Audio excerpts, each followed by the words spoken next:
Okay, so we've talked about the basic structure of how to make a speech, organize your speech for the self-intro. Now let's get a little more complicated. So let me switch over here. So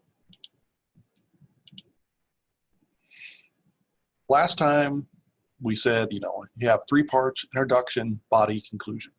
That's not going to change. What is going to change is we're going to add some more stuff into it. So going to keep the attention getter, going to keep the thesis, but we're going to add in a credibility statement. What is that? Well, that's where you explain why we should listen to you. We're also going to add in a preview of your main points. In the self-intro speech, all you had was your story. Now you're going to have 3 to 4 main points. In your conclusion, we're still going to restate the thesis, but we're also going to restate the main points, and we're still going to have a closer, the call to action.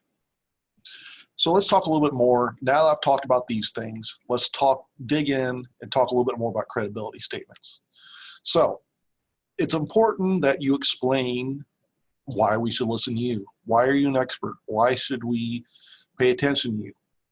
But do not say, I am credible because I have been an expert at this topic for 10 years. Just sort of saying, I'm going to talk about how to make an outline. So in my 10 years of experience, I've found that this is the best way to do it. Something like that. In real life, you may have a person introduce you. They are going to be setting up your credibility. But here, if you don't, and in class, you're not going to have somebody introduce you, so you should do it yourself. If you don't have a lot of credibility, it can be something as simple as, after researching this topic for the last 2 weeks, I've decided that these are the most important things to know. Okay, now we talked about credibility. We'll talk about transitions.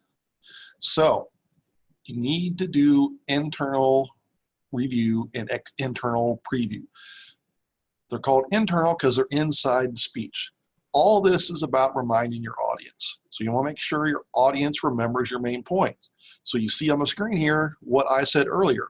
Now that I've talked about credibility, next let's talk about transitions. This helps your audience remember where you're going, where you've been. So it's important that you do both parts of that. All right, so there is a little bit about how to set up your speech. So remember, you can have 4 things you need in your introduction: attention getter, credibility statement, your thesis or your topic, your main points. In your body, you're going to have 3 to 4 main points, transitions between each one, internal review of what you just said, internal preview of what you're going to say.